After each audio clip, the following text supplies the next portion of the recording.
नमस्कार, स्वागत है आपका TWC जीएस वर्ल्ड में। यदि आपने TWC जीएस वर्ल्ड को अभी तक सब्सक्राइब नहीं किया है, तो सब्सक्राइब TWC जीएस वर्ल्ड।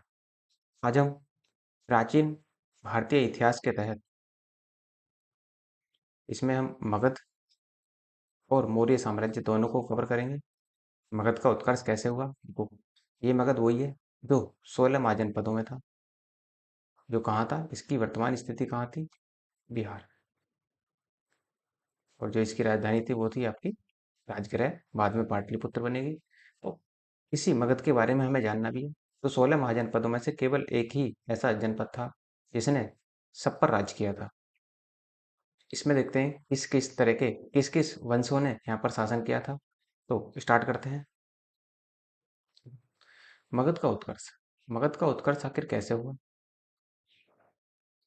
तो पहले तो देखो, सबसे पहले जो हमें जानकारी मिलती है, उससे पहले कौन सा वंश था उसकी जानकारी हमें नहीं मिलती, लेकिन मगध में हमें सबसे पहले ज्ञात वंश की जो ज्ञात वंश था यहाँ पर, वो बृहद्रथ वंश था। मगध में सबसे पहला जो वंश मगध में हुआ वो बृहद्रथ वंश था। और इस वंश की स्थापना किसने की थी? तो इस वंश की स्थापना बृहद्रथ ने ही की थी। अपने ही नाम पर इसने इस वंश की स्थापना की थी। और ये जो था बृहद्रथ जो था, ये पुत्र था जरासंध का। अब देखो, इससे जरासंध का नाम महाभारत में भी आता है। तो ये वही जरासंध है जिसने जिसको भीम ने मारा था। और देखो, इसके साथ साथ इसने अपनी राजधानी जो बनाया था वो गिरिब्रज को बनाया था। या गिरिब्रज को ही हम क्या कहते हैं, वसुमती के नाम से भी जाना जाता है। अब मगध का तो उत्कर्ष हो ही रहा था। 16 महाजनपदों में मगध भी था और अन्य महाजनपद भी थे। इनके साथ साथ एक और जनपद था अवंती। मगध के साथ साथ अवंती का भी उदय हो रहा था इसी में ही। मगध के उत्कर्ष में महत्वपूर्ण भूमिका किसकी थी? द्वितीय नगरीय क्रांति हो चुकी थी, लोहे की खोज हो चुकी थी। इसी वजह से इसे दूसरी नगरीय क्रांति कहा गया। तो लोहे की खोज ने क्या कर दिया था? कृषि करना बहुत ही ज्यादा आसान कर दिया था, या पेड़ वगैरह काटना बहुत ज्यादा आसान कर दिया था। तो इसलिए कहा जाता है कि मगध के उत्कर्ष में सबसे ज्यादा महत्वपूर्ण भूमिका हाथी की और लोहे की थी, क्योंकि लोहे के एक से एक हथियार बनाए जा सके, जैसे भाले वगैरह। अब भाले लोहे के बनाए जाने लगे, तीर भी लोहे के बनाए जाने लगे। इस तरीके की जो हथियार बने, तो उसने क्या करा? साम्राज्य विस्तार में बहुत ज्यादा अहम भूमिका निभाई। और पहले जो लड़ाइयाँ लड़ी जाती थी वो हाथियों के साथ लड़ी जाती थी। तो झारखंड वाला जो क्षेत्र था वो पूरा जंगल ही था। तो वहां से इन्हें लकड़ी भी मिल जाती थी और इसी जंगल में हाथी भी रहते थे। तो यहाँ से इन्हें युद्ध के लिए हाथियां भी मिल जाते थे। तो मगध के उत्कर्ष में महत्वपूर्ण भूमिका हाथी और लोहे की रही। अब देखो, मगध में ये तो हमारा बृहद्रथ वंश हो गया। अब जो इसके बारे में हमें अच्छी खासी जानकारी मिलती है वो है आपका हर्यक वंश। हर्यक वंश की स्थापना किसने की? तो हर्यक वंश की स्थापना की थी बिंबिसार ने। इसे कोई कुमार सैन भी कहा जाता है। इसने दो उपाधियां धारण की थी। एक तो सैनिक की उपाधि धारण की थी और दूसरी इसने राजाओं का सिंह की उपाधि धारण की थी। मतलब अपने आप को प्रतापी होने के साथ साथ, प्रतापी कहता नहीं था, वास्तव में प्रतापी था। तो प्रतापी राजा होने के साथ इसने अपने आप को एक उपाधि दी थी, राजाओं का सिंह, मतलब राजाओं का शहर। इसने अपने आप को उपाधि दी थी। इस वंश को पितृहंता वंश भी कहा जाता है। क्यों? क्योंकि देखो, जो बिंबिसार था, बिंबिसार की हत्या कर देगा इसी का पुत्र अजातशत्रु। अजातशत्रु और अजातशत्रु की हत्या कर देगा इसी का पुत्र उदयन। इसी कारण क्या हो रहा है कि पुत्र ही पिता की हत्या करने पर तुला हुआ है। तो इसी वजह से क्या होगा, इस वंश को, हर एक वंश को पितृहंता वंश के नाम से भी जाना जाएगा। बिंबिसार जो था, बिंबिसार ने अपने राज्य विस्तार के लिए तीन नीतियां अपनाई थी। पहली जो थी, उसने वैवाहिक संबंध बनाए थे। जैसे देखो, वैवाहिक संबंध इसने बनाए। दूसरी, मैत्रीपूर्ण संबंध बनाए। और फिर यदि कोई, देखो, वैवाहिक संबंध से नहीं माना और मैत्रीपूर्ण संबंध से नहीं माना, तो फिर उसके लिए उसके खिलाफ क्या अपनाया गया? युद्ध नीति। फिर उसको युद्ध में लाकर पराजित किया गया। तो वैवाहिक संबंध में देखो, वैवाहिक संबंधों में कौशल देश की राजकुमारी थी, कौशला देवी। इसी से इसने विवाह किया था। कौशल देश की राजकुमारी कौशला देवी से ही विवाह किया था। और इसी से ही, कौशला देवी से ही पुत्र का जन्म हुआ था जिसका नाम था अजात शत्रु। अजात शत्रु। लिच्छवी नरेश चेटक की पुत्री थी चेलना, इससे इसने शादी की थी। पंजाब की राजकुमारी थी, इसे छेमा भी बोलते हैं, कहीं कहीं देखने को आपको खेमा भी मिल जाएगा, इससे भी इसने शादी की थी। इसने वैवाहिक संबंध भी बनाए और मैत्रीपूर्ण संबंध भी बनाए, जैसे अवंती का राजा था चंडप्रद्योत, इसे पीलिया रोग हो जाता है, पीलिया को ही हम बोलते हैं पांडु, पांडु रोग। तो इसने अपने राज्यवैद, इसने बिंबिसार ने अपने राज्यवैद जीवक को इनके पीलिया रोग को ठीक करने के लिए इनके दरबार में भेजा था। और जीवक कौन था? तो ये जीवक एक बौद्ध अनुयायी था, और ये महात्मा बुद्ध का क्या बनता है बाद में? वैद्य भी बनता है। महात्मा बुद्ध की देखरेख की भी यही करता है बाद में जाकर। क्यों? क्योंकि बिंबिसार ने बौद्ध धर्म को अपना लिया था, इसी वजह से बिंबिसार ने अपने राज्यवैद जीवक को भी बुद्ध की देखरेख में यहाँ पर भेजा था। अब जो लोग या जो राजा वैवाहिक संबंध से नहीं माने, मैत्रीपूर्ण संबंध से नहीं माने, उनको युद्ध क्षेत्र में लाकर पराजित किया गया। जैसे अंग के राजा बृहद्रथ को इसने पराजित किया और अंग का विलय किसमें कर दिया? मगध में कर लिया। इसने अपनी राजधानी त्रिब्रज को बनाया था। नेक्स्ट, अजातशत्रु। अजातशत्रु बिंबिसार का पुत्र। यही अजातशत्रु अपने पिता बिंबिसार की हत्या करके गद्दी पर बैठता है। अब इसकी जो हत्या की थी इसने, ये की थी बुद्ध के भाई, बुद्ध के सौतेले भाई के देवव्रत के कहने पर। अजातशत्रु ने अपने पिता बिंबिसार की हत्या अपने इसके कहने पर, अपने बुद्ध के सौतेले भाई देवव्रत के कहने पर की थी। अब इसकी जो माता थी वो कौशल नरेश की थी, कौशल देवी थी, मतलब कौशल की राजकुमारी थी, तो इसलिए इनका नाम कौशला देवी पड़ा था। कौशला देवी से ये अजातशत्रु उत्पन्न हुआ था। और बिंबिसार की हत्या जो की थी वो अजातशत्रु ने ही की थी, इसके कहने पर, बुद्ध के भाई देवव्रत के कहने पर। इसी कारण इस वंश को क्या नाम दिया गया? पितृहंता वंश नाम दिया गया। और अजातशत्रु ने ही उपाधि धारण की थी, किसकी? अपनी की। तो उपाधियां देखो, जाहिर सी बात है, जैसे बिंबिसार किसकी उपाधि धारण कर रहा था? श्रेणिक की, श्रेणिक। और वहीं पर अजातशत्रु ने उपाधि धारण की है निक की। ये अपने पिता की ही तरह, या ये कह लो अपने पिता से भी ज्यादा क्या था? बलवान था। साम्राज्य विस्तार इसकी चाह थी, मतलब साम्राज्यवादी था एक तरीके से। और देखो, प्रसेनजीत ने अपनी पुत्री वजीरा का विवाह अजातशत्रु से कर दिया था। अब क्यों कर दिया? देखो, होता क्या है कि जो ये कौशला देवी थी, कौशला देवी ये प्रसेनजीत की बहन थी। अब जब इसी ने, अजात शत्रु ने ही क्या कर दिया, अपने पिता बिंबिसार की हत्या कर दी, तो इसका मतलब क्या हुआ? इसका मतलब यह हुआ कि जो प्रसेनजीत का बहनोई था वो मारा गया, इसके द्वारा, अपने पुत्र के द्वारा। तो प्रसेनजीत ने गुस्से में आकर, या अपना जो अपने जमाई का बदला और बहनोई का बदला लेने के लिए, इसने अजात शत्रु पर ही आक्रमण कर दिया। और अजात शत्रु पर आक्रमण करने के साथ साथ अजात शत्रु ने प्रसेनजीत को हरा दिया। इसी वजह से क्या हुआ, अब प्रसेनजीत ने अपनी पुत्री का विवाह, अपनी पुत्री वजीरा का विवाह किसके साथ कर दिया? अजात शत्रु के साथ कर दिया। तो इस वजह से क्या हुआ, रिश्तेदारी फिर से जो थी वो फिर से बन गई, मतलब जो रिश्तेदारी दुश्मनी में बदली थी बिम्बिसार की हत्या के समय, वो फिर से क्या हो गई, एक रिश्तेदारी में बदल गई। तो अजात शत्रु का विवाह वजीरा के साथ हो गया। अब वसूकार थे और सुनीत थे, इसने इनको लिच्छवी भेजा था। क्यों भेजा था? क्योंकि ये जो गणराज्य था, ये बहुत ही शक्तिशाली गणराज्य था, और इसी वजह से क्या कहा गया, इनको भेजा गया लिच्छवी, ताकि कहाँ, लिच्छवी साम्राज्य में फूट डाली जा सके। मतलब अजात शत्रु साम्राज्यवादी था, तो लिच्छवियों को क्या करना चाहता था, वो अपने साम्राज्य में मिलाना चाहता था।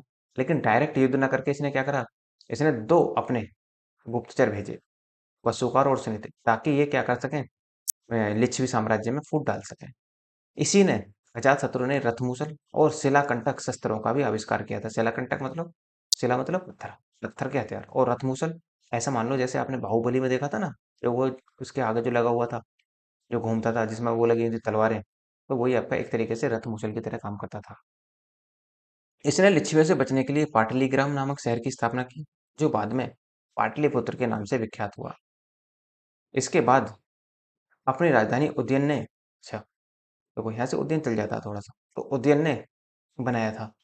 शेरशाह सूरी ने इसे पाटलिपुत्र पाटलिपुत्र को पटना नाम दिया था बाद में आकर, मतलब पाटलिपुत्र को राजधानी बनाया था उज्जैन ने।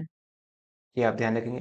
वो जो पाटलिपुत्र है, इसी का नाम बाद में आकर, जब हम मध्य भारतीय इतिहास पढ़ेंगे तो वहां पर पाटलिपुत्र का नाम पटना कर दिया जाएगा। किसके द्वारा? पटना कर दिया जाएगा शेरशाह सूरी के द्वारा। नेक्स्ट। अब देखो, हर्यक वंश खत्म हुआ, बृहद्रथ वंश खत्म हुआ। अब आएगा आपका शिशुनाग वंश। इसमें कुछ ज्यादा तो है नहीं। वो शिशुनाग वंश, इस वंश की स्थापना की थी शिशुनाग। यह जो था मगध का अमात्य था। अमात्य मतलब होते हैं, एक छोटा सा क्षेत्र दे दिया जाता है तो उस पर राज करने के लिए जो राज करता है राजा की एवज में, वो अमात्य कहलाता है। इसने मगध की राजधानी पाटलिपुत्र के स्थान पर वैशाली को बनाया था। अब तक देखो, जो हर्यक वंश में चल रही थी वो क्या थी? पाटलिपुत्र। लेकिन इसने किसको बना लिया? अब वैशाली को। अवंती का शासक अवंती वर्मन को पराजित कर शिशुनाग ने इसे मगध में मिलाया था। बस इतना ही पॉइंट आपको याद रखना है, ज्यादा नहीं इसमें। नंद वंश इंपोर्टेंट है। इसकी स्थापना महापद्म नंद ने की थी।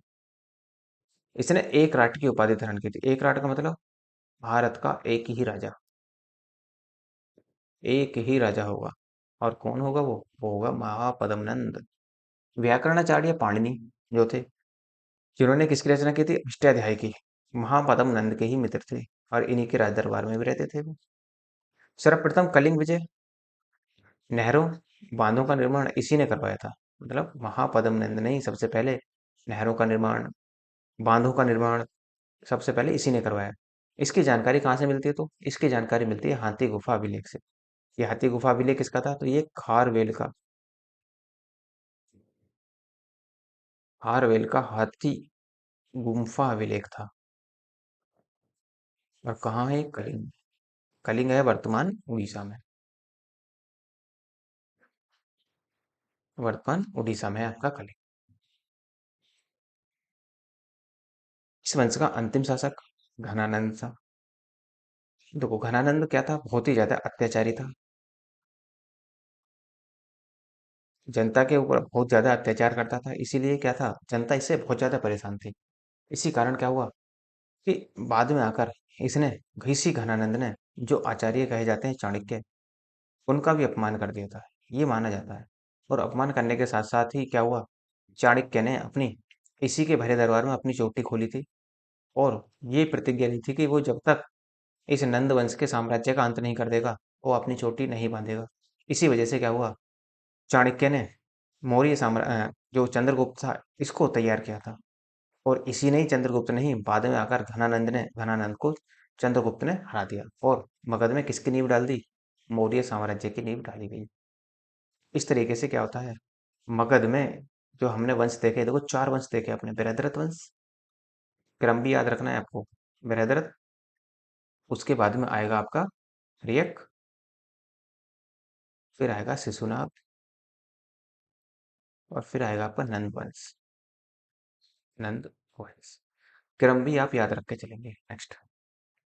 अब देखो, कुछ भारतीय सीमा पर भी विदेशी आक्रमण हुए थे। जैसे आप देखते हैं सिकंदर, सिकंदर का भी आक्रमण हुआ भारतीय सीमा पर। कब आया था? 326 ईसा पूर्व में आया था।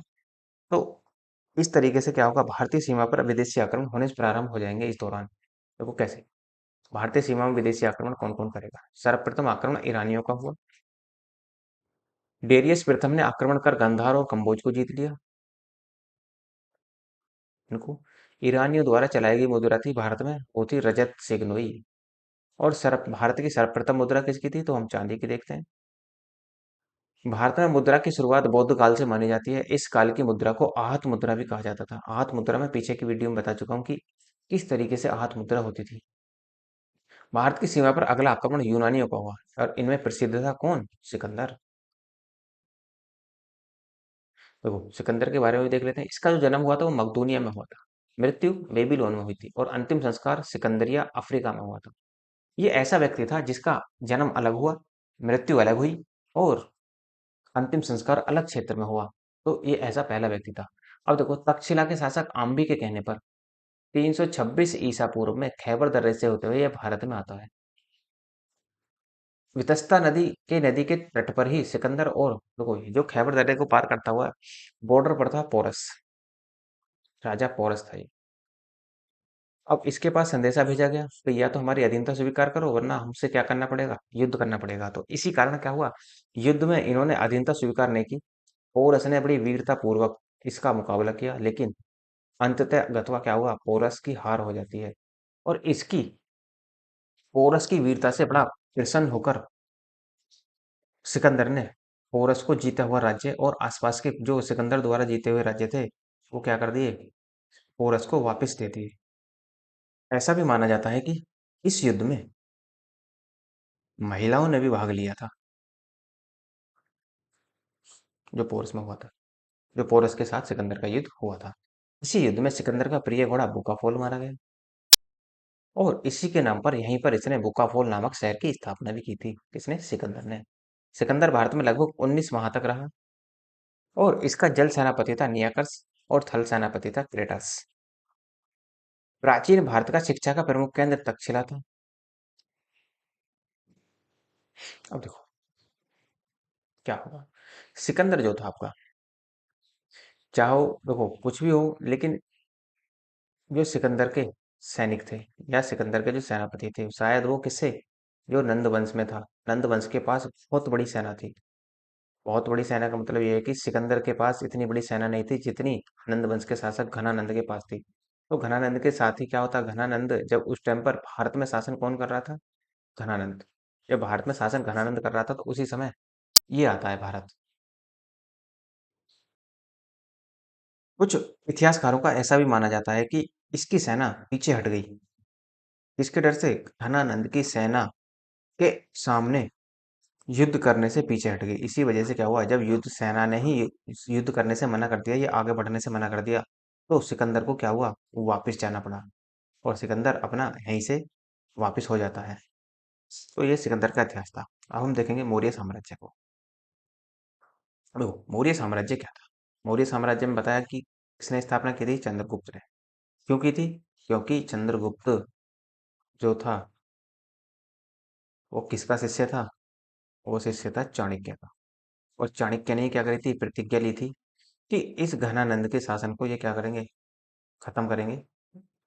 इसी वजह से क्या हुआ, चाणक्य ने ही इसको ट्रेंड किया था चंद्रगुप्त को, और चंद्रगुप्त को फिर बाद में जाकर चंद्रगुप्त ने हरा दिया, किसको, घनानंद को। तो यहाँ पर शुरुआत हो जाती है। अब देखो मगध में शुरुआत हो जाती है किसकी, मौर्य साम्राज्य की।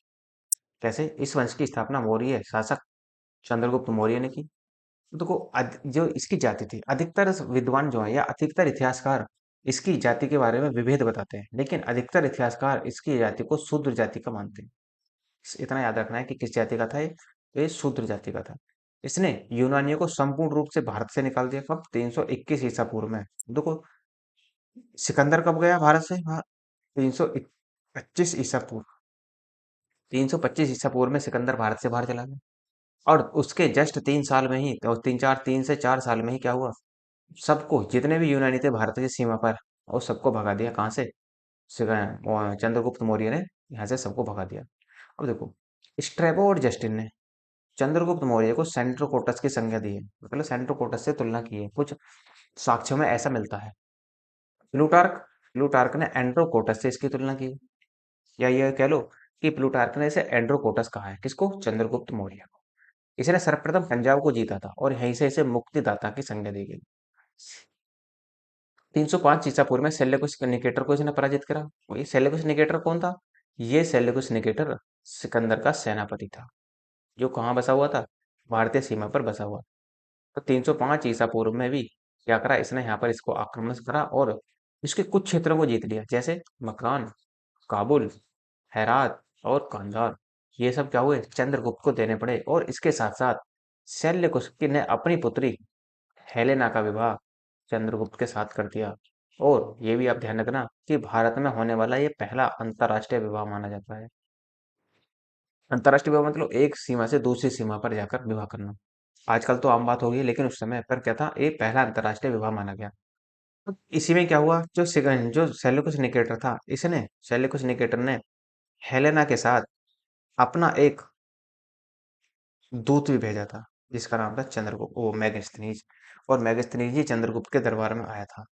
और इसी मैगस्थनीज ने किसकी रचना की थी, इंडिका की रचना की थी। और इंडिका से ही पता चलता है कि चंद्रगुप्त किस जाति का था, पटलीवन जाति का था। इंडिका में जो मैगस्थनीज है वो ये कहता है कि जो चंद्रगुप्त था वो पिपलीवन जाति का था, लेकिन अधिकतर इतिहासकार क्या मान रहे थे, शूद्र जाति का मान रहे थे। और देखो, जो चंद्रगुप्त या मौर्य साम्राज्य फैला था, मौर्य साम्राज्य का विस्तार ये था आपका। वो आप नीचे यदि आप देखें, जो दक्षिण वाला जो क्षेत्र है, ये वाला वो क्षेत्र हटा दो तो यहाँ पर चोल थे और पांड्य राजा राज कर रहे थे। तो यहाँ से देखो, ये गोदावरी नदी से लेकर आप पूरा जो ये क्षेत्र दिखाई दे रहा है, ये वाला क्षेत्र, ये क्षेत्र, इसमें पाकिस्तान भी है, बांग्लादेश भी है, अफगानिस्तान भी शामिल है। तो ये क्षेत्र कभी भारत का हुआ करता था कब? 322 ईसा पूर्व के आसपास का क्षेत्र था ये। तो इस दौरान क्या था, ये बहुत बड़ा साम्राज्य था चंद्रगुप्त के पास या मौर्य साम्राज्य के पास। भारत में लोक प्रशासन और राजनीति पर लिखी गई पहली पुस्तक क्या मानी जाती है? मनुस्मृति मानी जाती है। और इसकी रचना किसने की थी? याज्ञवल्क्य ने की थी। ये आप ध्यान रखेंगे कि मनुस्मृति की रचना याज्ञवल्क्य ने की थी। और दूसरी पुस्तक कौन सी है प्रशासन और राजनीति पर लिखी गई? वो अर्थशास्त्र थी, जिसकी रचना किसने की थी? कौटिल्य ने। कौटिल्य को ही चाणक्य कहा जाता है, इसी को ही चाणक्य कहा जाता है, और इसी चाणक्य को ही क्या कहा जाता है? विष्णुगुप्त। तो तीन नाम थे इनके, कौटिल्य, चाणक्य और विष्णुगुप्त। और चाणक्य को ही भारत का मैकियावेली कहा जाता है। जैन धर्म इसने जैन धर्म को अपनाया था, और इसे जैन धर्म की शिक्षा किसने दी थी? भद्रभाहु ने। किसने अपनाया था? चंद्रगुप्त ने। बाद में जाकर क्या होगा, यही संलेखना विधि से क्या करेगा? अपने प्राण त्यागेगा। क्यों? ये संलेखना विधि किसमें प्रचलित है? तो जैन धर्म में प्रचलित है ये संलेखना विधि। इस काल का सबसे प्रमुख बंदरगाह था ताम्रलिप्ति, जो कहाँ था? पश्चिम बंगाल था। तो यहाँ से क्या होता था? आयात होता था अच्छा खासा। जो आसपास के देश थे वहां से खूब अच्छा खासा आयात और निर्यात दोनों होते थे। इसने सोनार गांव से तक्षशिला तक उत्तरापथ का निर्माण किया था। देखो सोनार गांव कहाँ है? सोनार गांव में पश्चिम बंगाल है। उत्तरापथ तक्षशिला देखो, जो आपका अफगानिस्तान पाकिस्तान वाला क्षेत्र है वहां तक। तो इसने एक रोड का निर्माण करवाया था, सड़क का निर्माण करवाया था। और यही सड़क बाद में जिसको पक्का किसने करवाया था? शेरशाह सूरी ने। शेरशाह सूरी ने जो सोनार गांव से तक्षशिला तक का उत्तरापथ था उसको पक्का करवाया। और ऑकलैंड ने इसे क्या नाम दिया था? ऑकलैंड ने इसे जीटी रोड नाम दिया था। जीटी रोड मतलब ग्रांड ट्रंक रोड। इसे ग्रांड ट्रंक रोड नाम दिया गया था। चंद्रगुप्त का पुत्र बिंदुसार हुआ। अगर इसके बारे में भी देख लेते हैं। देखो, जो चंद्रगुप्त था उसने संलेखना विधि से प्राण त्यागे थे। कहाँ? श्रवण बेलगोला, कर्नाटक में। इसने अपने संलेखना विधि से, मतलब संलेखना विधि क्या होती थी? जैन धर्म में भूखा प्यासा रहकर ही धीरे धीरे क्या होते थे? व्यक्ति निर्वाण को प्राप्त होता था। निर्वाण अर्थात मृत्यु को प्राप्त हो जाता था। बिंदुसार, इसकी माता का नाम दुर्धरा था। ये घनानंद की बहन थी। इसका मतलब जब घनानंद को पराजित किया किसने? चंद्रगुप्त ने। तो उसी दौरान क्या करा था? जो घनानंद की बहन थी दुर्धरा, उससे इसने विवाह कर लिया था, और इसी से जो पुत्र उत्पन्न हुआ वही बिंदुसार था। इसे अमित्र घात के नाम से भी जाना जाता है। अमित्र घात का मतलब होता है शत्रुओं का नाश करने वाला। प्रतापी राजा था। मतलब कुल मिलाकर मगध में एक के बाद एक प्रतापी वंश आए, और उन प्रतापी वंशों में एक के बाद एक क्या हुआ? एक के बाद एक प्रतापी राजा भी हुए। जैसे आपने देखा बिंदुसार को, अजातशत्रु को, मौर्य वंश में देख रहे हैं आप लोग इसको, चंद्रगुप्त को, बिंदुसार को, उसी में इसी में आगे आएगा अशोक। तो जैन ग्रंथों में इसे सिंहसेन कहा जाता है बिंदुसार को, और वायु प्राण में इसे भद्रसार के नाम से जाना गया है। तो कई सारे नाम मिलेंगे इसके। और चाणक्य का शिष्य जो था वो खल्लाटक था। वो जो प्रधानमंत्री बना, कहाँ? चंद्रगुप्त के दरबार में जो प्रधानमंत्री था वो था चाणक्य उस टाइम पर। लेकिन बाद में जब चाणक्य की भी मृत्यु हो जाती है और बिंदुसार की मृत्यु चंद्रगुप्त की मृत्यु हो जाती है, तो बिंदुसार के दरबार में जो प्रधानमंत्री बनता है वो बनता है खल्लाटक। मतलब खल्लाटक कौन था? ये चाणक्य का ही शिष्य था, और इसी के बाद ये इसका पदभार संभालता है। इसके शासनकाल में दो विद्रोह हुए थे। एक तो जो पहला पहला हुआ था, पहले का दमन किया था सुसीम ने, इसी का पुत्र था। ये बिंदुसार का बड़ा पुत्र था। और दूसरे का दमन किया था अशोक ने। सीरिया के शासक एंटियोकस प्रथम ने डाईमेकस को बिंदुसार के दरबार में भेजा था। ये आप ध्यान रखना कि डाईमेकस किसके दरबार में भारत आया था? तो डाईमेकस बिंदुसार के दरबार में भारत आया था। बिंदुसार कौन था? तो मौर्य वंश का ये राजा था। एंटिय और ये कौन था? सीरिया के शासक कौन था? एंटियोकस। एंटियोकस प्रथम का राजदूत था डाईमेकस, जो कहाँ आया था? बिंदुसार के दरबार में आया था। टालिमी द्वितीय के अनुसार डायनोसिस भी बिंदुसार के दरबार में आया था, ये भी आपको ध्यान रखना है। और बिंदुसार ने एंटियोकस प्रथम से तीन चीजों की मांग की थी: सूखी अंजीर, मदिरा या मीठी मदिरा या अंगूरी मदिरा की, और दार्शनिक। जबकि क्या हुआ, इन दोनों की तो उसने रिक्वेस्ट को स्वीकार कर लिया, बल्कि दार्शनिक देने से उन्होंने मना कर दिया था। अब बिंदुसार कौन था, तो ये आजीवक संप्रदाय का अनुयायी था। जबकि चंद्रगुप्त कौन था, चंद्रगुप्त जो था वो जैन धर्म था, उसने जैन धर्म को अपनाया था। इसने आजीवक संप्रदाय को अपनाया था। तो आजीवक संप्रदाय की स्थापना किसने की थी, तो वो स्थापना की थी मक्खी गोसाल ने। जो कहते हैं, मक्खी गोसाल कहते हैं कि आत्मा को अनेकों अनेक पुनर्जन्मों से गुजरना होता है। पिंगल वत्स इसके दरबार में रहते थे। एक कवि थे पिंगल वत्स, वो बिंदुसार के दरबार में रहते थे। अशोक के ग्वालेक आजीवक संप्रदाय को समर्पित हैं। वही आजीवक संप्रदाय कौन, मक्खी गोसाल वाले। तो जो गुहालेख क्या होते हैं, गुहालेख वे होते हैं जो गुफाओं में लिखे गए हैं। गुहा मतलब गुफा, जो गुफाओं में लिखे गए, गुफाओं में लिखे गए लेखों को ही हमने क्या कहा, गुहालेख कहा गया। और बिंदुसार का उत्तराधिकारी बना कौन, अशोक। अशोक के बारे में हमें क्या करना है, डिटेल के साथ पढ़ना है। जैसे देखो, अशोक कब से कब तक रहेगा, 272 ईसा पूर्व से 232 ईसा पूर्व तक इसका शासनकाल रहेगा। अब देखो, जो राजा था, जब राजा कौन था, बिंदुसार, तो बिंदुसार के समय में ये क्या था, तक्षशिला और उज्जैन का गवर्नर था। शिला आप जानते हैं पाकिस्तान, और उज्जैन कहाँ है आपका, एमपी, वर्तमान एमपी में। इसका वास्तविक राज्याभिषेक जो होता है वो 269 ईसा पूर्व में होता है। अब देखो, 272 ऊपर दिखाया गया है, नीचे 269, क्या हुआ, शायद ऐसा माना जाता है कि यहाँ पर क्या हुआ, गृह युद्ध जैसी कंडीशन बनी। इसी कारण सिंगल ग्रंथ से ये पता लगता है कि अशोक ने गद्दी हथियाने के लिए अपने 99 भाइयों की हत्या की थी। अब ये देखो बात कहाँ तक सत्य है, लेकिन बस लिखा हुआ है कि सिंगल ग्रंथों में ऐसा कहा गया है कि अशोक ने गद्दी पाने के लिए अपने 99 भाइयों की हत्या की थी। इसकी माता का नाम सोबद्रांगी था, जो अंग महाजनपद की राजधानी चंपा की ब्राह्मणी थी। तो अशोक की माता का नाम सोबद्रांगी। इसकी पत्नियां अनेक, देखो पहले पहले राजा जो होते थे वो अनेक क्या करते थे, शादियां करते थे।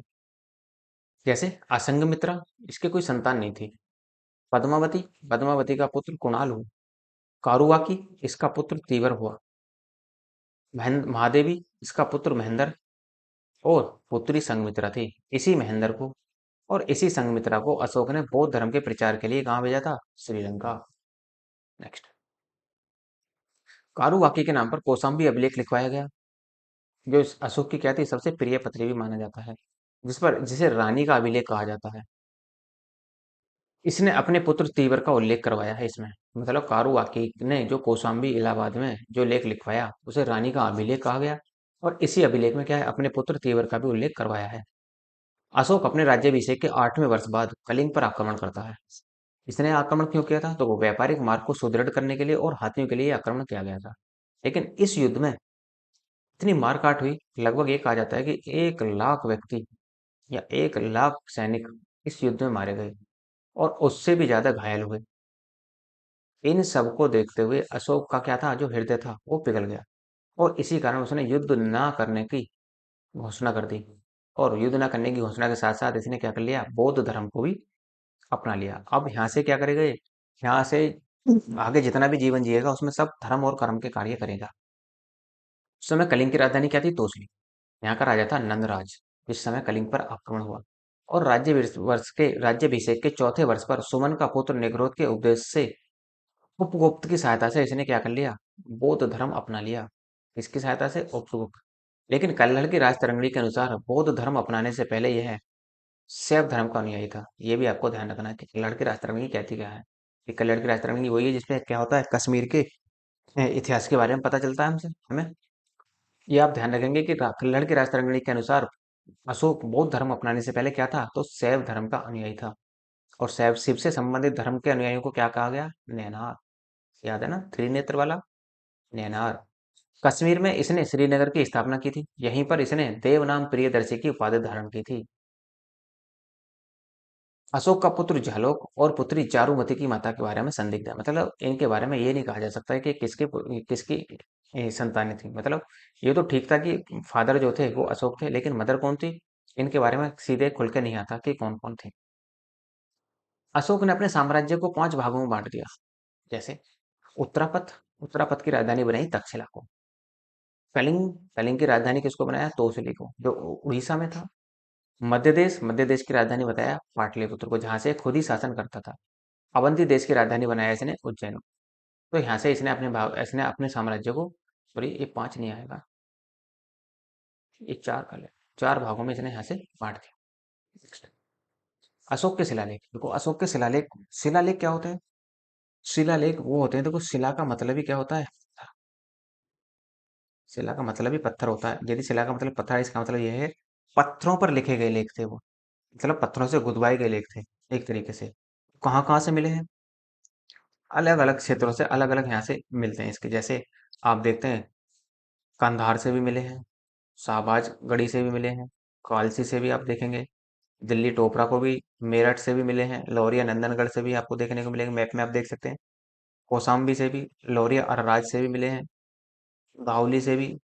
और जैसे आप देख रहे हैं अमरावती, संथी, सोपारा, गिरनार, यर्रागुड़ी, तो अलग अलग स्थान से, मतलब जहां जहां इनका क्षेत्र था। देखो ये अशोक का क्षेत्र था, ये वाला जो था अशोक का क्षेत्र।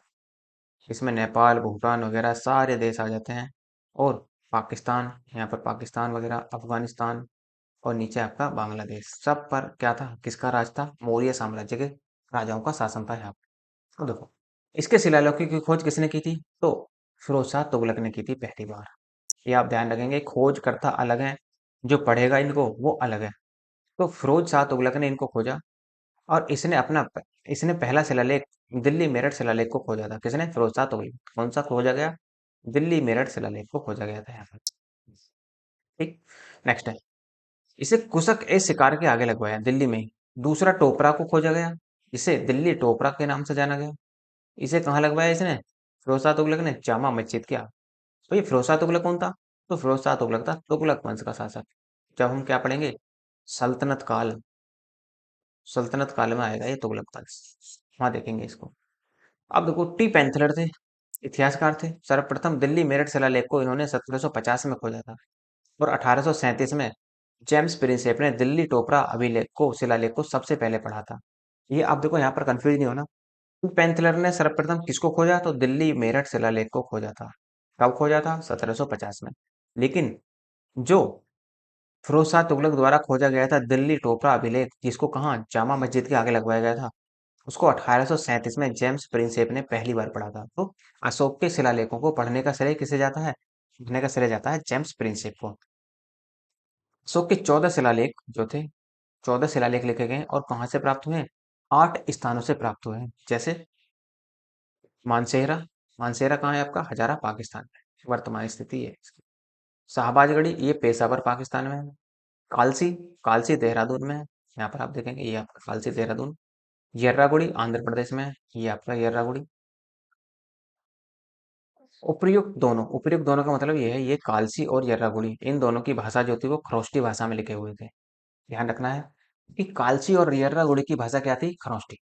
गिरनार सौराष्ट्र प्रांत में था, जो वर्तमान क्या है आपका? गुजरात। गिरनार, एक और गिरनार महाराष्ट्र में भी मिलता है, दो मिलते हैं। सोपारा महाराष्ट्र में मिलेगा, जोगड़ गंजाम उड़ीसा में मिलेगा आपको, और धौली आपका पूरी उड़ीसा में मिलेगा। ये आपको देखो याद ही रखने पड़ेंगे। मानसेरा जितने भी आपको दिखाए गए हैं, ये सब आपको पर होने चाहिए। ऐसे कभी कभी सीधे सीधे सवाल बनाता है। अशोककालीन लघु शिलालेख, लघु क्या थे? शिलालेख तो बड़े होते थे, लेकिन ये लघु शिलालेख कैसे? मतलब छोटे शिलालेख। ये अशोक के व्यक्तिगत जीवन से संबंधित है। इनकी संख्या 18 है। तो देखो क्या क्या है, कुछ सारे नहीं पढ़ने, कुछ देख लेते हैं। जैसे मास्की, कर्नाटक स्वयं को बुद्ध का साक्ष्य कहता है, मतलब मास्की जो है वो कर्नाटक में है। गुर्जरा मध्य प्रदेश में, नेटूर कर्नाटक में, उदयगोलम कर्नाटक में। अब देखो ध्यान रखना इसका, मास्की, गुर्जरा, नेटूर और उदयगोलम में अशोक का नाम अशोक मिलता है, मतलब देव नाम प्रिय अशोक मिलता है। ये आप पूरी तरीके से ध्यान रखेंगे। कौन से अभिलेख? मास्की कहाँ है? कर्नाटक, गुर्जरा मध्य प्रदेश, नेटूर कर्नाटक और उदयगोलम कर्नाटक में जो लघु शिलालेख लिखे गए हैं, उनमें अशोक का नाम देवनाम प्रिय अशोक ही मिलता है। अब ये भी ध्यान रखना है कि देखो तीन तो कर्नाटक में है। कौन से? मास्की, नेटूर और उदयगुलम। इस तरह से याद रख लेना कि 3 कर्नाटक में और एक आपका गुजरात मध्य प्रदेश में। ठीक है, भब्रू शिलालेख।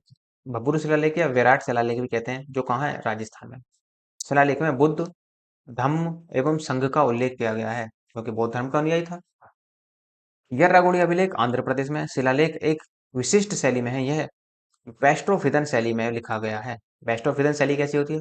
अब देखो, हमारा लिखने का तरीका क्या होता है, यदि हम अपनी शैली की बात करें देवनागरी की, ये हम ऐसे लिखते हैं, लेफ्ट टू राइट लिखते हैं, और फिर से जब हमारा लाइन पूरी हो जाती है तो हम फिर से क्या आते हैं, फिर से लेफ्ट टू राइट लिखना शुरू करते हैं। लेकिन यहाँ क्या कंडीशन थी? यहाँ कंडीशन इस तरह से थी, आपने लेफ्ट से राइट लिखना शुरू करा, तो अब आप लेफ्ट से राइट नहीं लिखेंगे लाइन पूरी होते हैं, आप यहाँ इसी लाइन से क्या हो जाओगे, राइट टू लेफ्ट लिखोगे। इसी तरीके से left to right, right to left, left to right करते हुए आगे बढ़ोगे। तो ये होती थी वास्त्रोफिदन शैली। ठीक है, बाएं से दाएं और दाएं से बाएं लिखा हुआ होता था। निगला निगली सागर, जो नेपाल की तराई में शिलालेख मिला है, अपने शासकों के 12 वर्ष में यात्रा वृतांत का वर्णन देता है ये। अपने शासकों मतलब अशोक के। रुम्मनदेही शिलालेख से बुद्ध के जन्म, पीछे भी हम पढ़ चुके हैं जब हमने बौद्ध धर्म को देखा था, तो से या किस शिलालेख से बुद्ध के जन्म स्थान की पुष्टि होती है? तो रुम्मनदेही शिलालेख से बुद्ध के जन्म स्थान की पुष्टि होती है। और भूराजस्व कर को अशोक ने 1/6 से घटाकर 1/8 कर दिया था यहाँ पर। इस शिलालेख में हमें मौर्यकालीन कर प्रणाली की भी जानकारी प्राप्त होती है। कौशाम्बी शिलालेख को रानी का अभिलेख कहा जाता है। अशोक की पत्नी कारूबा की और पुत्र तीवर का उल्लेख मिलता है। अशोक ने संघ में फूट डालने वालों के प्रति कड़ी चेतावनी दी गई अशोक के द्वारा यहाँ पर। तो देखो फिर से, अशोक का नाम अशोक कहाँ कहाँ मिलता है? अशोक मास्की में, गुड़जरा में, पीछे हम देख चुके हैं, नेटूर में और ओडेगोलम में अशोक का नाम अशोक मिलता है। भब्बुरु शिलालेख से अशोक के मगध का शासक होने की जानकारी मिलती है। कहाँ है भब्बुरु शिलालेख? राजस्थान में। रोमनदेही और निगलिया सागर को सम्मिलित रूप से स्मारकीय स्तंभ लेख कहा जाता है। ये आप ध्यान रखना छोटी छोटी चीजों को। यहीं पर इसने कनक मुनि स्तंभ लेख को दुगना किया था, मतलब कनक मुनि पहले तो बना हुआ तो था, लेकिन उसके ऊपर और भी उसे बढ़ाया गया था। सांची, सारनाथ और कौशाम्बी को संघ भेद के नाम से जाना जाता है। अशोक और अशोक के पुत्र दशरथ ने गुहा लेख लिखवाए थे। गुहा लेख मतलब फिर से वही, जो गुफाओं में लिखे गए थे। जैसे आजीविक संप्रदायों के लिए गुफाओं का निर्माण हुआ था, तो उसी में ही क्या हुआ था, गुहा लेखों का निर्माण हुआ था। वृहद स्तंभ लेख प्रशासनिक बातों का उल्लेख किया गया है इसमें। इनकी संख्या 7 है, जो 6 स्थानों से प्राप्त होते हैं। वृहद, जैसे आप देखेंगे वृहद शिलालेख में, वो जो चुनार के लाल बलुआ पत्थर से निर्मित है। ये भी आप ध्यान रखना कि चुनार के लाल बलुआ पत्थर से वो निर्मित है।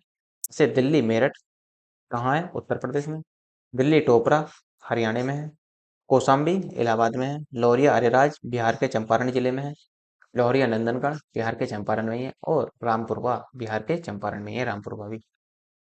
वृहद स्तंभ लेखों में लिखे गए 7 लेख क्या क्या थे? देखो, इसमें क्या था कि धम्म नीति का पालन करते हुए अशोक ने इस तरह के स्तंभ लेख लिखवाए थे, जैसे सभी कर्मचारी धम्म का पालन करेंगे, इसकी पहली कंडीशन। धम्म क्या है, इसको परिभाषित किया गया स्तंभ लेखों में ही। पाप के विषय में बताया गया है कि कब पाप होता है, कब पुण्य मिलता है आपको, सब इसी में बताया गया है। रज्जुक को दंड एवं न्याय का अधिकार प्रदान किया गया। मृत्युदंड प्राप्त व्यक्ति को 3 दिन की मोहलत दी गई। यदि किसी व्यक्ति को मृत्युदंड दे दिया जाता था तो उसे 3 दिन की मोहलत दी जाती थी।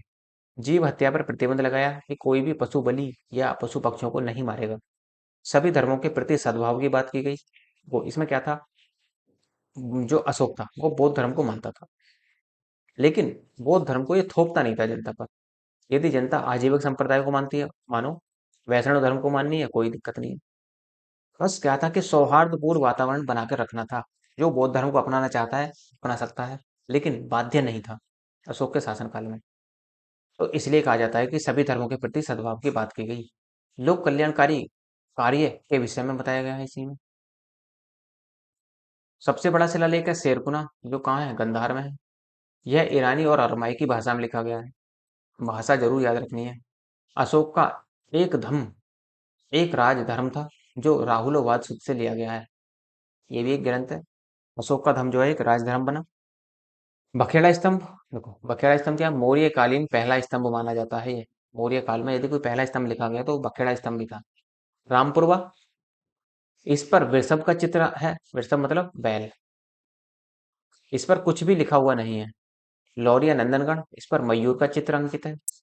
सांची स्तूप में देख लेते हैं क्या क्या है। तो इस पर सिंह का चित्र है। इसकी पट्टी पर एक इसकी पट्टी पर हंस का दाना चुगते हुए दिखाया गया है। हंस को दाना चुगते हुए दिखाया गया है। इसी में चक्र लगा हुआ है। इसमें 32 तीलियां हैं। इसमें हाथी, बैल, घोड़ा और सिंह की को भागते हुए दिखाया गया है, या इनकी चित्रों को चित्रित किया गया है यहाँ पर। अशोक ने धम्म चलाया था, जो अशोक का राजधर्म बना। नेक्स्ट। तो देखो कुछ लेख क्या हैं इसके। जो 14 लेख हैं उनमें से हम कुछ पढ़ लेते हैं जो इंपॉर्टेंट है। जैसे पहला लेख क्या कहता है अशोक का। अशोक का पहला लेख कहता है कि पशु हत्या निषेध है। और वो सभी को क्या मानता है, अपनी संतानें मानता है। मतलब कोई भी पशु हत्या नहीं करेगा। जो कर्मकांड कहाँ चले आ रहे थे, पुरोहितों के द्वारा वैदिक काल से चले आ रहे थे, उस पर उसने रोकने का प्रयास किया था पूरी तरीके से। दूसरा लेख, मनुष्य और पशुओं के लिए चिकित्सा का प्रबंध किया गया। तीसरा लेख कहता है राजकीय अधिकारियों का 5 वर्ष में दौरा। मतलब जो राजकीय अधिकारी होंगे वो अपने अपने क्षेत्र का प्रत्येक 5 वर्ष में दौरा अवश्य करेंगे। चौथा लेख, धम्म महामात्र की नियुक्ति की गई। छठा लेख, आम जनता, देखो ये इंपॉर्टेंट है कि आम जनता कभी भी क्या थी, राजा से मिल सकती थी। कोई ऐसी कंडीशन नहीं थी कि मतलब 24 घंटे में राजा से कभी भी जनता जाकर मिल सकती थी। आठवां लेख, धम्म यात्रा का विवरण दिया गया है कि धम्म यात्रा किस तरीके से होगी। और 10वां शिलालेख कहता है कि धम्म नीति की श्रेष्ठता पर बल और हमेशा प्रजा का हित पर ध्यान दिया जाएगा। कि धम्म को माना जाएगा और हमेशा प्रजा का हित किया जाएगा। 12वां लेख कहता है स्त्री धम्म महामात्र की व्याख्या करता है। और 13वें शिलालेख में या 13वें लेख में क्या लिखा गया है, कलिंग युद्ध और आठविकों को चेतावनी दी गई है। तथा विदेशों से संबंध के बारे में अशोक का नाम अशोक मिलता है। विदेशों के संबंध के बारे में भी किया गया है और इसमें ही अशोक का नाम अशोक भी मिलता है। तो देखो होता क्या है कि यदि कोई राजा शांत प्रिय हो जाए तो जो पड़ोसी होते हैं वो क्या होते हैं, उछलने लगते हैं। तो इसी में क्या हुआ, 8 विकों को चेतावनी दी गई थी। अशोक का यही कहना था कि अशोक ने हथियार छोड़ दिए हैं लेकिन चलाना नहीं भूला है। इसी वजह से क्या हुआ, 8 विकों को, जो 8 विक बार बार अत्याचार कर रहे थे जनता पर, उसको रोकने के लिए इस तरह की चेतावनी 8 विकों को दी गई थी। और उनको याद दिलाया गया था किसको, कलिंग युद्ध को, कि क्या हुआ था कलिंग युद्ध में। ये हमारा पीछे हो चुका है। भब्बुरु शिलालेख भी पीछे हो चुका है। ये भी हमारा हम पीछे कर चुके हैं। ये सारे रिपीट हो गया आपका, पूरी स्लाइड ही। और देखो अशोक ने नागार्जुनी सागा में जो गुहा लेख लिखवाए थे कौन कौन से थे। कर्ण चौपाल लिखवाया था, लोहमर्ष लिखी, सुदामा और विश्व झोंपड़ी, इस तरह से यहाँ पर लिखवाए थे लेख। और अशोक जो ये जो गुहा लेख है ये किसको संपादित है, आजीविक संप्रदाय के लोगों को या व्यक्तियों को ये समर्पित है। और दशरथ ने भी बराबर की पहाड़ियों में लेख लिखवाए थे, जैसे गोपी, पहियक और बरीथिका। चंद्रगुप्त मौर्य के पूर्वी हिस्से की जानकारी महास्थान, महास्थान कहाँ है आपका, बांग्लादेश, अभिलेख से मिलती है। तो देखो बौद्ध धर्म के प्रचार के लिए इसने कहाँ कहाँ किसको भेजा, जैसे अपने पुत्र महेंद्र और संघमित्रा को कहाँ भेजा था, श्रीलंका। याद रखनी है ये चीजें। मध्यमितिक को कश्मीर और गांधार भेजा था। रक्षित को बनवासी, धर्म रक्षित को परांतक, मध्यम को हिमालय देश भेजा, महादेव को मैसूर भेजा और महाधर्म रक्षित को महाराष्ट्र। अशोक और चारुवाकी स्वयं कहाँ गए थे, नेपाल की यात्रा पर गए थे। यहाँ पर इसने क्या कर दिया था, नेपाल में लुम्बिनी में जो क्षेत्र था, लुम्बिनी का जो क्षेत्र था कपिल वस्तु वाला, इसमें कर की दर को भी 1/6 से घटाकर कितना बना दिया, इसको 1/8 बना दिया था। और कौन सा अभिलेख लिखवाया, रुम्मनदेही अभिलेख से ही पता लगता था कि बौद्ध धर्म का जो जैन धर्म बौद्ध धर्म था, जो गौतम बुद्ध थे उनका जन्म कहाँ हुआ था, लुम्बिनी ग्राम में हुआ था। मौर्यकालीन अर्थव्यवस्था देखो कैसी थी। मौर्यकालीन अर्थव्यवस्था में देखो, मौर्यकालीन अर्थव्यवस्था में क्या लेंगे, कृषि लेंगे। आप कृषि के साथ साथ क्या लेंगे, कहाँ से ये आयात करते थे, कहाँ से ये निर्यात करते थे, तो ये वहां से हम देखेंगे इसके बारे में। जैसे कृषि कह रहा है, मुख्य व्यवसाय चावल था। सबसे अधिक बल गन्ने को, सॉरी, सबसे अधिक बल दिया गया चावल को और सबसे कम बल दिया गया किसको, गन्ने को दिया गया। राबी फसल को हेमन, ये उस समय पर राबी फसल को हेमन कहते थे। खरीफ फसल को गतेश्मी कहा गया, ये आप ध्यान रखेंगे। और जायद फसल को केदार कहा गया था। जुते हुए खेत को कृष्ट कहते थे। जैसे आज हम कहते हैं जुते हुए खेत को जुता हुआ ही खेत कहते हैं, लेकिन उस समय क्या कहा जाता था, कृष्ट कहा जाता था। बिना जुते हुए खेत को आकृष्ट कहते थे। और बिना वर्षा की खेती को अदेव मार्त कहा जाता था। भूमि स्वामी को क्षेत्रक, काश्तकार भूमि को उपवास कहा जाता था। कर को सीता कर कहा गया। जैसे हम आज कहते हैं कि भैया आयकर देना है, तो आयकर के लिए हम उस समय पर क्या यूज करते थे? सीता कर। जो कुल उपज का कितना होता था? 1/6 होता था। 1/6 का मतलब यदि आपके पास 6 बोरी अनाज हुआ है, तो इसमें क्या होगा? 6 में से 1 बोरी अनाज आपको कहाँ जमा करना पड़ेगा? कर के रूप में देना पड़ेगा राजा को, और 5 बोरी आप अपने पास रखेंगे। पहली बार शूद्रों को भूमि कृषि के लिए दी गई यहीं पर, मतलब को शूद्रों को भी कृषि करने के लिए भूमि दी जाने लगी यहाँ पर। ब्रह्मदेव भूमि कर मुक्त होती थी, जो ब्राह्मणों को दी जाती थी। तो जो इसे ब्राह्मण क्या कहते थे, या ब्राह्मण कह लो इनको, या पुरोहित लोग कह लो, इनसे कर नहीं लिया जाता था। जो इनको भूमि दे दी गई वो कर से मुक्त होती थी। वन संपत्ति की देखभाल करने वाले को कृपया अध्यक्ष कहा गया। उद्योग क्या क्या थे? इस काल का प्रमुख उद्योग वस्त्र उद्योग था, बहुत फेमस था। संस्थाओं को श्रेणी कहा गया। श्रेणी मतलब व्यापारियों की ही श्रेणी होती थी। व्यापारियों की संस्थाओं को ही श्रेणी कहा जाता था। इसके प्रमुख को महाश्रेष्ठी कहा जाता था। अनाज की खरीदारी और बेचदार को सार्तवाह कहा जाता था। जो अनाज की खरीदारी करता था और जो बेचता था, उसको सार्तवाह कहा गया। एग्रोनोमी कौन था? तो एग्रोनोमी जो होता था वो सड़क निर्माण करता था। जैसे भारत में सरकार जो सड़क निर्माण होती है वो पीडब्ल्यूडी के तहत निर्मित होती है। अब उस समय पर किसके द्वारा होती थी? एग्रोनोमी के द्वारा सड़क निर्मित होती थी। नवाध्यक्ष व्यापारिक जहाजों का निर्माण करता था। और उपनाध्यक्ष ये जो था ये व्यापार पर नियंत्रित रखता था कि कोई गलत तरीके से व्यापार तो नहीं हो रहा। जैसे आप देखें विश्व लेवल पर डब्ल्यूटीओ संस्था बनी है, वर्ल्ड ट्रेड ऑर्गेनाइजेशन, ये क्या करती है? अंतरराष्ट्रीय व्यापार को क्या करती है? नियंत्रित करने का प्रयास करती है। तो उस समय पर यहाँ भी था, जो व्यापार को नियंत्रित करती थी उसे पणाध्यक्ष कहा जाता था। पोतनाध्यक्ष कौन था? पोतनाध्यक्ष नाप तोल का अधिकारी होता था कि जो नापा और तोला जा रहा है वो क्या वो सही है, वो इस तरह की देख रेख आपका करता था। मुद्रा, वहां की जो मुद्रा थी उसे कर्तापण या पण कहा जाता था, या धारण भी कहा जाता था। किसकी होती थी? चांदी की होती थी। सुवर्ण या निवक सोने से निर्मित मुद्रा थी। पूछ ले कि मौर्य काल में सोने की मुद्रा को क्या कहा जाता था? तो स्वर्ण या निवक के नाम से जाना जाता था। टकसाल के अध्यक्ष को लक्षणाध्यक्ष कहा गया, और टकसाल के परीक्षणाध्यक्ष को रूप दर्शक कहा जाता था। नेक्स्ट, समाज और प्रशासन कैसा था? देखो इस वंश की प्रणाली केंद्र प्रणाली थी। मतलब केंद्र में कौन होगा? राजा। और इधर कौन होंगे? कुछ गवर्नर नियुक्त किए जाते थे। सामंतवादी व्यवस्था देखो यहाँ नहीं आएगी निकल के। सामंतवादी व्यवस्था गुप्तों के समय में देखने को मिलेगी। तो कुछ गवर्नर नियुक्त किए जाते थे। तो इसका मतलब क्या था? अंतिम निर्णय जो था वो राजा के पास था। इसका मतलब क्या था कि केंद्रीय प्रणाली थी यहाँ पर। प्रांतों को चक तथा इसके अधिकारियों को कुमार या आर्यपुत्र कहा गया। वे प्रांत होते थे, आज राज्य कहते हैं, उस समय पर चक कहा जाता था। मंडल के अध्यक्ष को प्रदेशिका कहा जाता था। आहार या जिला का अध्यक्ष स्थानिक कहा जाता था। और स्थानीय 800 गांवों का अधिकारी होता था। जो स्थानीय होता था उसे क्या कहा जाता था? 800 गांवों के अधिकारी को स्थानीय कहा जाता था। और जो 400 गांवों का अधिकारी होता था उसे द्रोण कहा गया। और जो 200 गांवों का अधिकारी होता था उसे खारिया प्रतीक कहा जाता है। अब देखो चाणक्य का क्या सप्तांक, चाणक्य का सप्तांक मतलब जो अर्थशास्त्र में लिखा हुआ है। चाणक्य सप्तांक लाया था। वो कहता है कि राजा किसी को भी 4 सप्तांगों को मानना ही चाहिए। जैसे राजा क्या होता है? राजा सिर होता है। राजा की जो उसने संज्ञा दी है वो सिर से दी है। अमात्य क्या होते हैं? आंख होती है। जो अमात्य होते हैं मतलब वो राजा राज्य में क्या चल रहा है वो सब कुछ देखते रहते हैं वहां पर। इसी वजह से क्या क्या अमात्यों को आंखें कहा गया। जनपद, जनपद को जंगा कहा गया। मतलब जनपद जितना मजबूत होगा, तो इसी तरह से क्या होता है शरीर की सबसे मजबूत यदि हम हिस्सा देखें तो वो क्या होती है? जंगा ही होती है। तो इसी वजह से क्या है कि जनपद को जंगा की संज्ञा दी गई है। और दुर्ग या किले, दुर्ग यदि और किले मजबूत होंगे तो वो क्या करेंगे? अपनी जनता की रक्षा कर सकते हैं। तो इसलिए उन्हें उनकी संज्ञा दी गई है किससे? बाहों से, कि बाहें मजबूत होनी चाहिए। कोष या धन, कोष या धन की संज्ञा दी गई है मुख से। दंड या सेना, दंड या सेना को हम क्या कहते हैं? उसकी दी गई है मस्तिष्क से। कि कोई भी सेना युद्ध कब जीत सकती है? दिमाग से। क्योंकि जो जंग जीती जाती है वो दिमाग से जीती जाती है। और मित्र जो होते हैं वो कौन होते हैं? कि मित्र क्या करते हैं? कहीं से भी क्या करते हैं? कोई भी बात सुनते हैं और उसके बाद में क्या करते हैं? वो अपने राजा को बताते हैं। तो ये चाणक्य का सप्तांग था। अब देखो प्रशासनिक प्रणाली जो थी वो 3 प्रकार से बटी हुई थी। जिसमें क्या था? मंत्री या पुरोहित होते थे, एक न्याय व्यवस्था होती थी और एक गुप्तचर विभाग होता था। कैसे? देखो मंत्री या पुरोहित में कौन होते थे?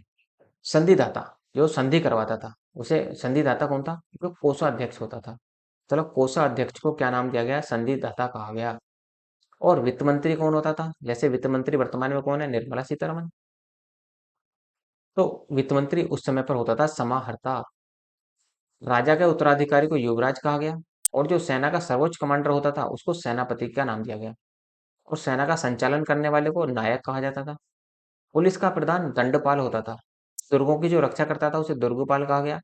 और जो सीमाओं की रक्षा करता था उसे अंत्यपाल कहा जाता था। ये देखो, बहुत ज्यादा इंपॉर्टेंट है। यहाँ से क्वेश्चन अक्सर बन ही जाते हैं, तो इनको थोड़ा सा याद रखना। न्याय व्यवस्था कैसी थी? वो दीवानों के न्यायाधीश को धर्मस्थायी कहा गया, जो दीवानों में न्याय करते थे, मतलब छोटी अदालतों में जो न्याय करते थे।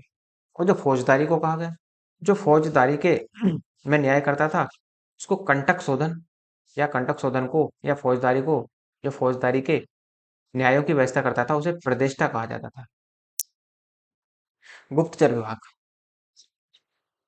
इसे गुण पुरुष के नाम से भी जाना जाता था। जैसे गुण पुरुष मतलब एक तरीके से जैसे हम कहते हैं आज हमारी क्या है, रॉ है, आईबी है, सीबीआई है। तो ये सब क्या है? हमारी हमारी सब गुप्तचर व्यवस्थाएं हैं। तो ये गुप्तचर विभाग है। ऐसे ही यहाँ पर क्या कहा क्या, जैसे आज हम अपने गुप्तचर विभाग को रॉ कह देते हैं, आईबी कह देते हैं, सीबीआई कह देते हैं, उसी तरीके से अपने गुप्तचर विभाग को क्या कहते थे? गुण पुरुष। गुण पुरुष का मतलब होता है कि यहाँ पर क्या थे, एक अच्छे टैलेंटेड टैलेंटेड व्यक्ति को ही यहाँ पर रखा जाता था। इसका मतलब उसमें गुण अच्छे होंगे, इसी वजह से उसको क्या कर दिया गया? गुण पुरुष की संज्ञा दी गई। इनके अधिकारी को सर्व महामत कहा जाता था। मतलब गुप्तचर अधिकारी का, गुप्तचर का जो प्रधान अधिकारी होता था उसे सर्व महामत कहा जाता था। घूमकर कार्य करने वाले को घुमक्कड़ कहा जाता था। और संगठित होकर कार्य करने वाले को संस्था कहा जाता था। वैश्या को रूप जीवा कहा जाता था। जैसे वैश्यावृत्ति करती हैं कुछ महिलाएं, तो उसी को ही हम उस समय पर वैश्या ने क्या कहते थे? रूप जीवा कहते थे। नेक्स्ट, तो कौटिल्य और चाणक्य का अर्थशास्त्र क्या कहता है? सर्वप्रथम इसका जो प्रकाशन हुआ था 1909 में हुआ था। किसने किया था? श्याम शास्त्री ने किया था। मतलब श्याम शास्त्री ने इस जो चाणक्य का अर्थशास्त्र की पुस्तक थी उसको जोड़ने का प्रयास किया। राजनीति विषय पर लिखी गई पुस्तक विश्व की पहली पुस्तक मानी जाती है। अर्थशास्त्र में किसी भी मौर्य शासक का नाम नहीं है। इसमें मौर्य साम्राज्य की राजधानी पाटलिपुत्र का भी वर्णन नहीं है। सैन्य एवं नगर प्रशासन का भी वर्णन नहीं है। अर्थशास्त्र में राज्य के सप्तांग सिद्धांत का वर्णन किया गया है। ये हम पीछे देख चुके हैं। राजा, अमात्य, जनपद, दुर्ग, सैनिक, कोष और मित्र। मित्र कौन होते हैं? मित्र होते हैं राजा की आंख। गुप्तचर प्रणाली या गुण पुरुष और जहाज रानी का पहली बार उल्लेख यही मिलता है। जहाज रानी मतलब जो हम समुद्री यात्रा करते हैं उसको जहाज रानी कहते हैं। शूद्रों को पहली बार कृषि व्यवस्था से जोड़ा गया। पीछे भी देखा गया था कि कृषि और शूद्रों को भूमि दी गई थी। और इस प्रकार शूद्रों को आर्य माना जा रहा है। मौर्यकालीन कर प्रणाली की जानकारी प्राप्त होती है। भू राजस्व का 1/6 कर लिया जाता था। इस अर्थशास्त्र में 9 प्रकार के दासों का उल्लेख मिलता है। अब देखो यहाँ पर कटाक्ष पैदा होता है। कौटिल्य कहते हैं कि मौर्य साम्राज्य में या भारत में 9 प्रकार के दास थे। और अब जो हम आगे पढ़ने वाले हैं मैगस्थनीज कहता है कि भारत में दास थे ही नहीं।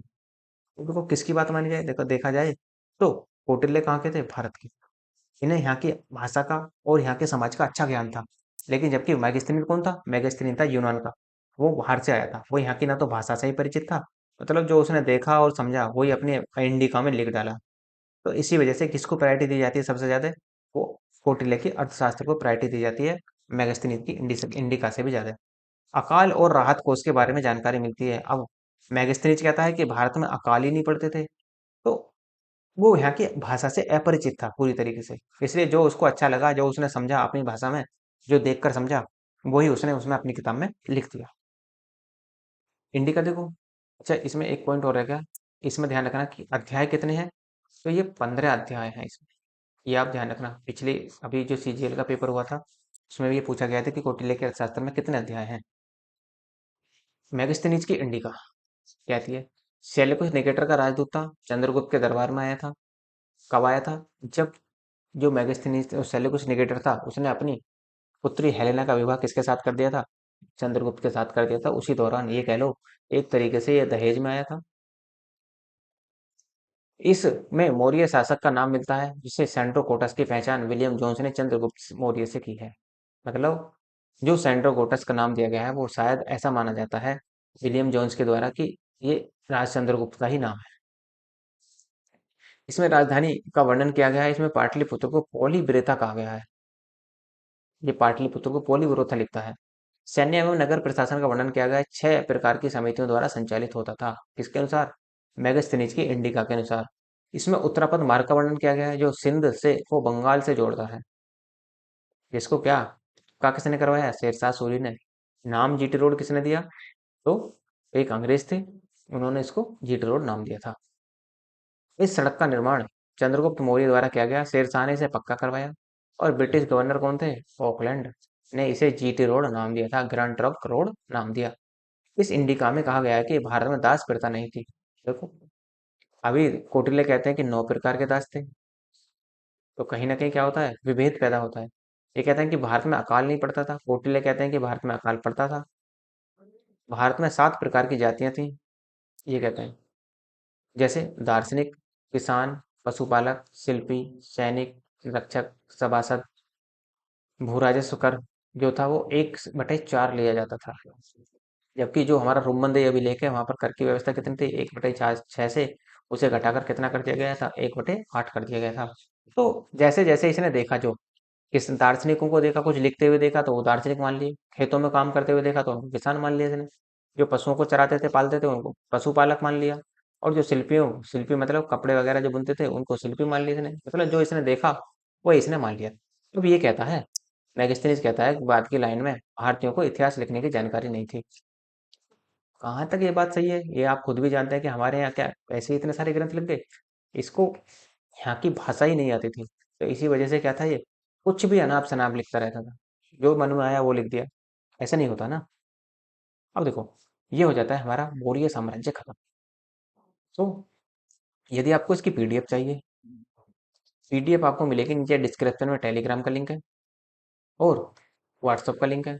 कोई से को भी ज्वाइन कर लीजिए, यहाँ से आपको पीडीएफ मिल जाएगी। यदि आपको लेक्चर अच्छा लगा हो तो शेयर कीजिए, लाइक कीजिए और सब्सक्राइब कीजिए।